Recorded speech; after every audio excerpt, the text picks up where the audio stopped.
Hi everyone, and welcome to a slightly different type of video. Today I wanted to talk about and cover some of the games that I've been playing lately.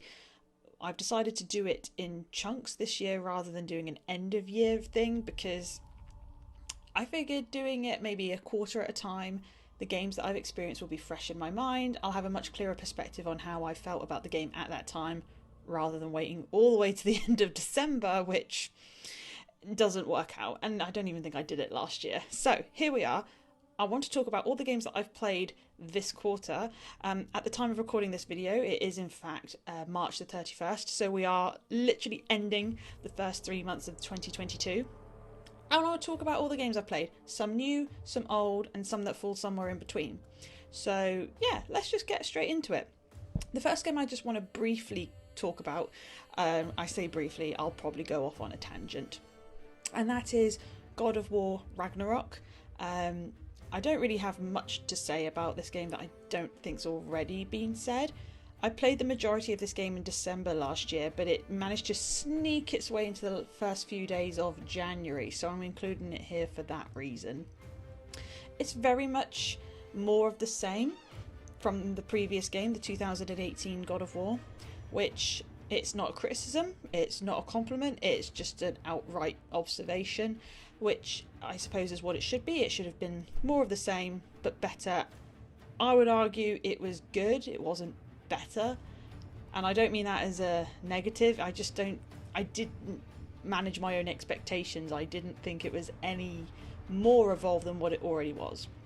But there are lots of things about the game I did like, and this game's been out for quite some time at this point, so I don't really feel like I'm wandering into any spoiler territory when I say I really enjoyed playing as Atreus.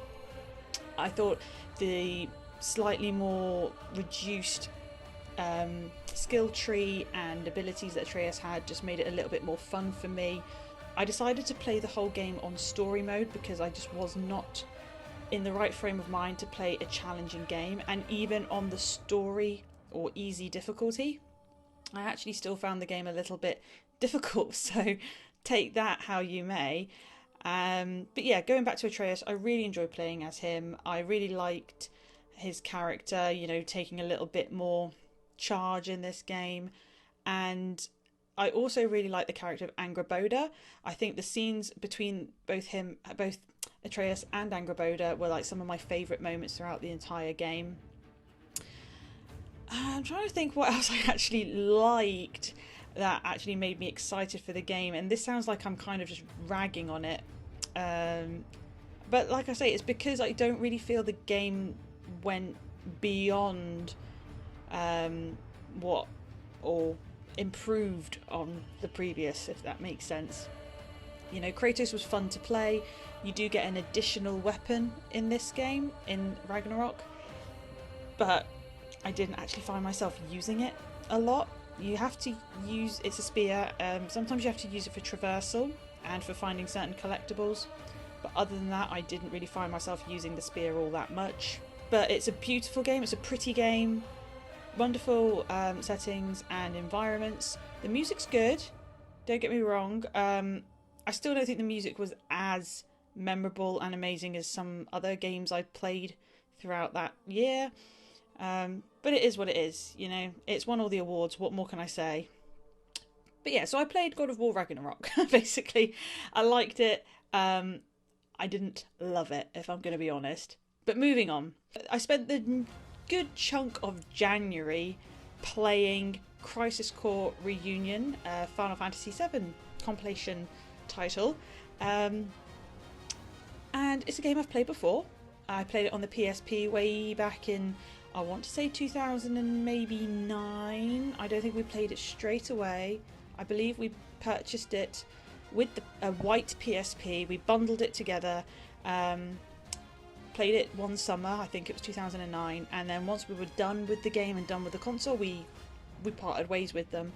And to this day I regretted doing that.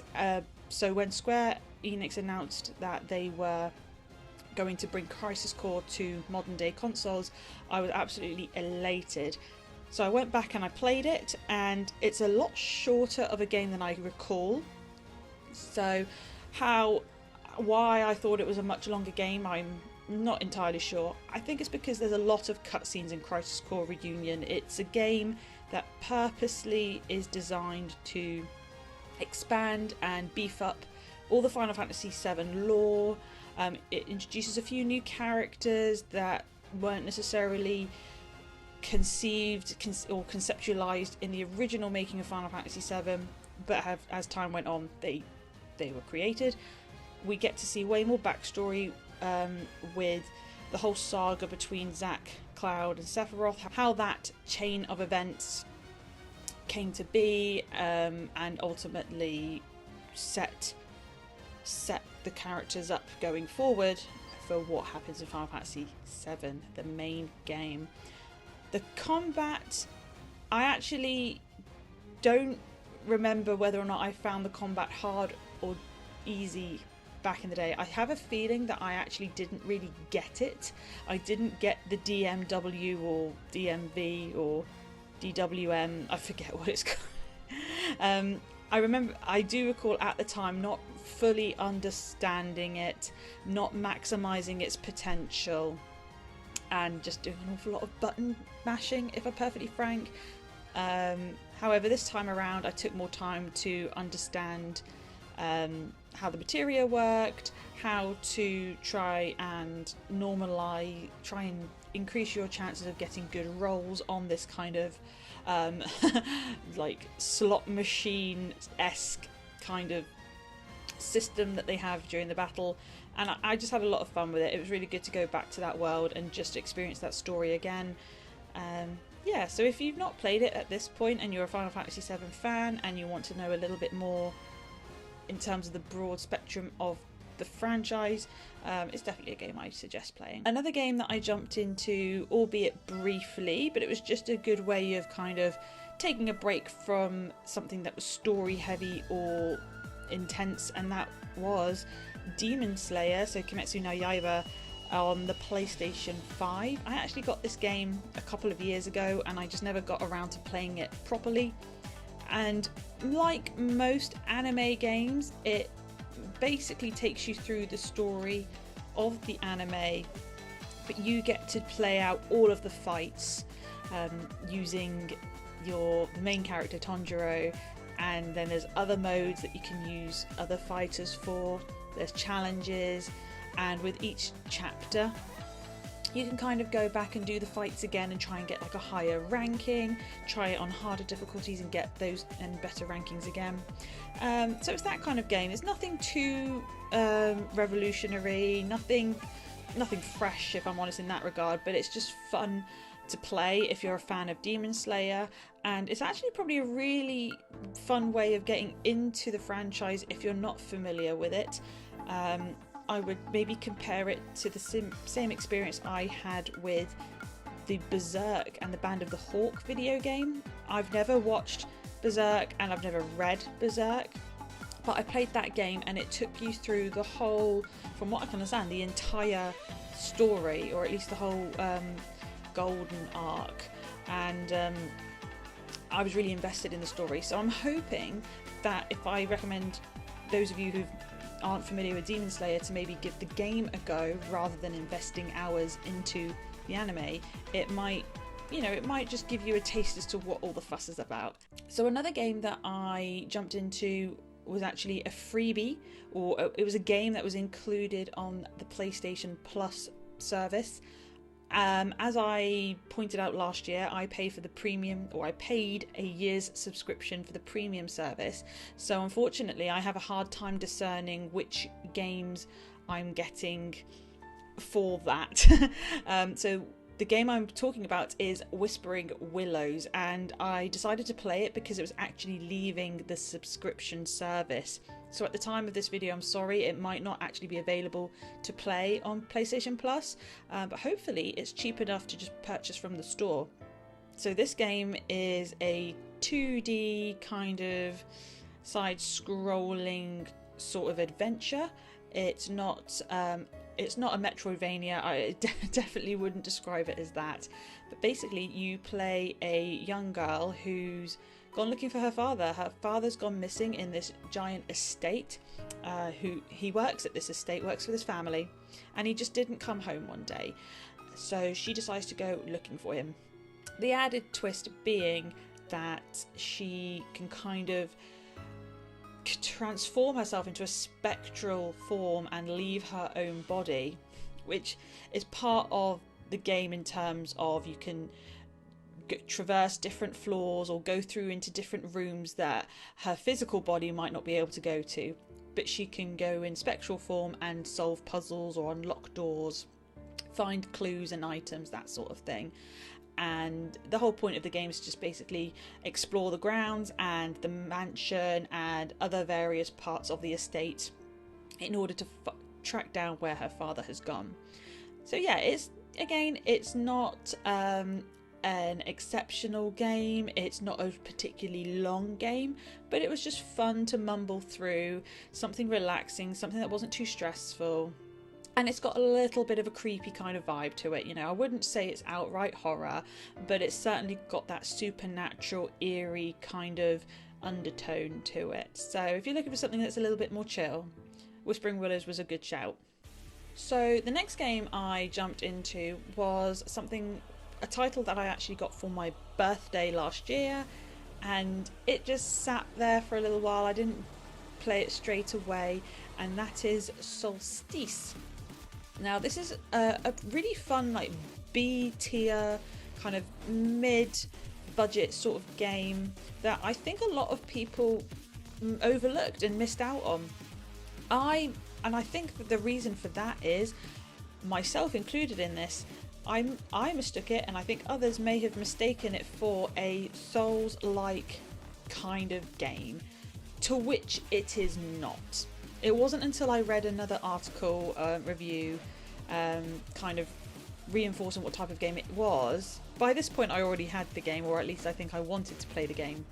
But by reading this article it made me go, right, I'm going to give that a go. And basically it's not a Souls-like by any stretch. It's more like Devil May Cry. It really is. It's set up much like a Devil May Cry game where you've got chapters. So the whole game is broken down into chapters, and you traverse them or platform in 3D environments, and you find crystals to smash to regain one type of currency, and then you kill enemies for the other type of currency to maximize your skills and abilities. And then you have like challenge areas where you've got to try and kill like X amount of enemies in a certain time frame using only certain skills, that sort of thing. And it's kind of mixed, so it's a mixture between like a Devil May Cry designed style of game mixed with the themes of Claymore. And for those of you who may have been here for a while, you may know that I love Claymore, and I'm referring to the manga stroke anime.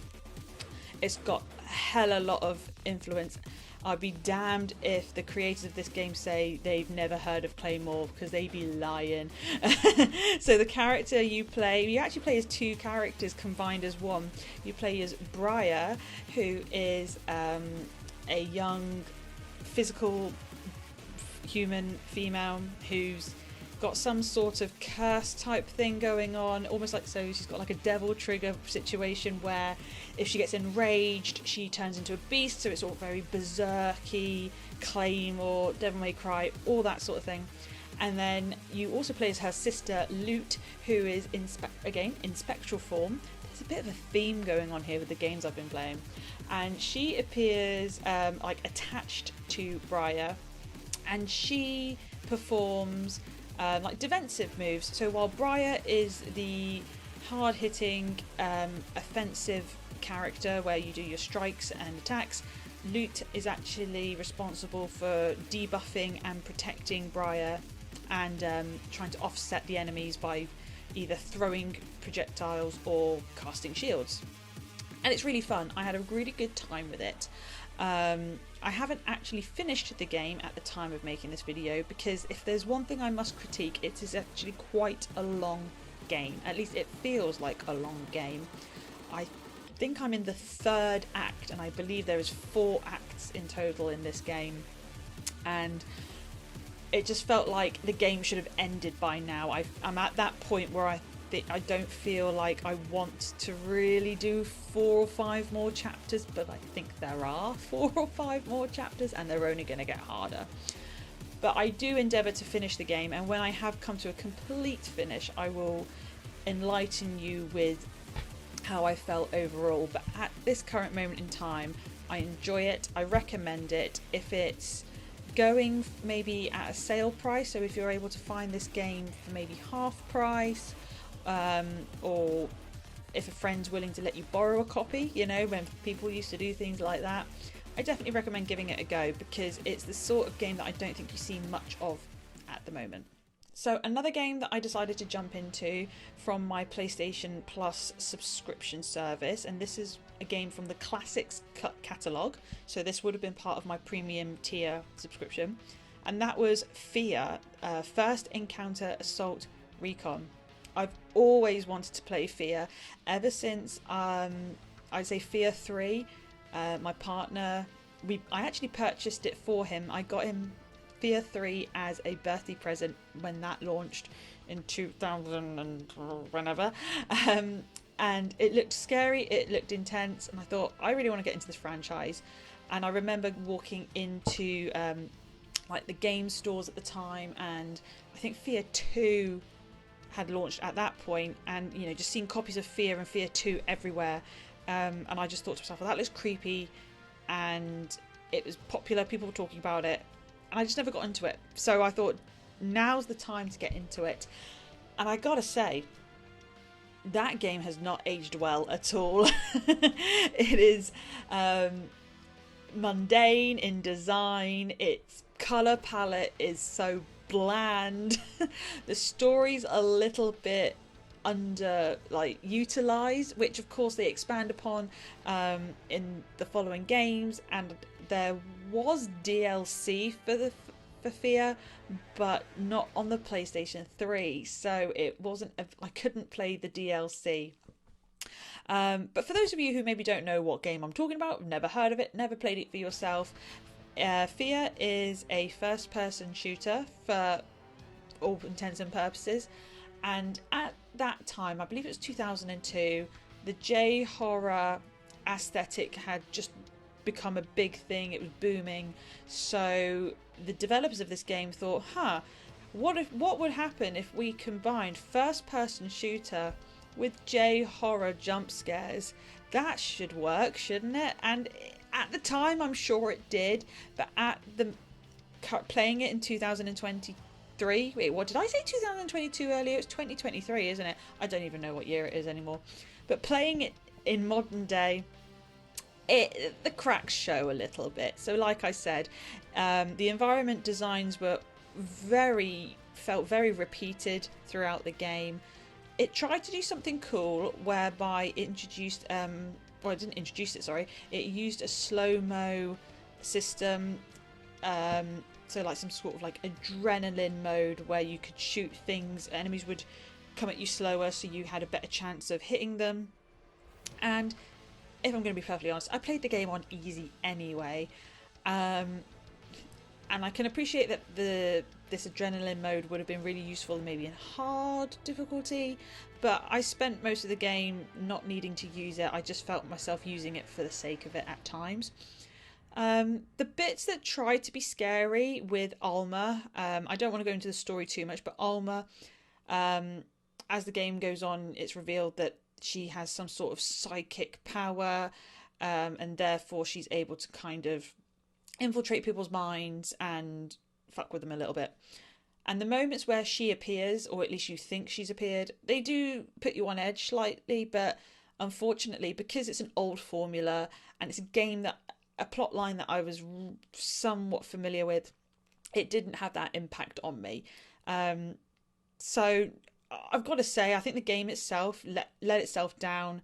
It's not aged very well, but I am keen to play 2 and 3, so I can at least see the plot come full circle.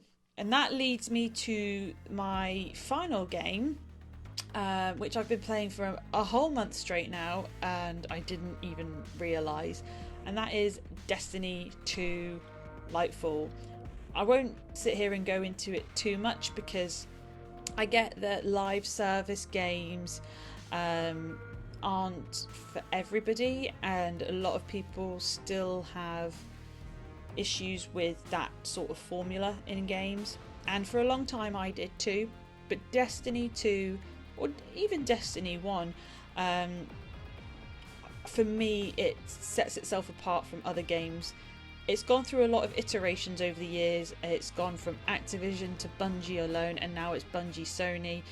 You know, so we've seen lots of changes throughout the game. But speaking strictly about Lightfall, the latest expansion for the game, it's a little wet behind the ears in terms of story content. I wasn't too keen on the length of the campaign. I think it could have done with being a couple of missions longer, as well as having some bigger stakes. You know, I don't feel like the end result of that campaign was as impactful as what it was meant to be. Unfortunately, I'm not part of any raid group or raid party, so I can't comment on that either. But overall, I still find myself having fun. I love jumping in every week. Yeah, and it's just a fun way of me playing a game with my partner. It's something we enjoy doing together, and it's good fun. Sometimes we have a laugh, and we even get friends that join us on our fire team as well. There's some changes that they've made that I do like, and I won't go into the details and I won't bore you with them here because I don't feel like everyone here is here for that. But I've been playing it for the last month solid, and I don't even know where that time's gone. So I'm definitely ready to move on to some new games and entering this next quarter of the year. I'm sure there'll be plenty of things to distract me from it. But that's basically it. At this moment in time, I have just started playing Resident Evil 4, the original. I've started streaming that, which you'll be able to find over on my channel page. But I didn't really want to cover it here because I haven't finished it. I've only been playing it for a couple of hours. So I will probably leave it until the next review to go into that one a little bit deeper. Hopefully I'll be able to compare it against the remake as well, but I won't make any promises. That's more or less it. I just wanted to break it down. As I said previously at the start of the video, I didn't really want to wait all the way to the end of the year to try and compartmentalize and remember what I'd played and how I felt about them. I'd much rather break it down this way and hopefully deliver this to you in a much more concise manner than what I usually do. But I've probably failed to mention a lot of things that I otherwise would have had I been thinking straight. But if you've got any questions or queries about the games I've played, you can leave them in the comments section. Alternatively, if you've played those games yourself, you can always let me know how you feel about them. I'm always intrigued to hear and see what others think and feel about this, things that I've experienced. So thanks very much for tuning in. If you've gotten all the way to the end of this video, then that's even better, thank you. Streams are very ad hoc at the moment, so if you do like to watch my streams and you want to pop in as and when I'm live, then you might be better off clicking the notification bell or button. In theory, that should tell you when I go live. I don't know if that thing works anymore, but hey, give it a go. Otherwise, I can't say for certain which unboxings are coming up next, but I can guarantee you there will be unboxings later this year, so keep your eyes peeled for those as well. Again, thanks again for watching, and hopefully I will see you all soon.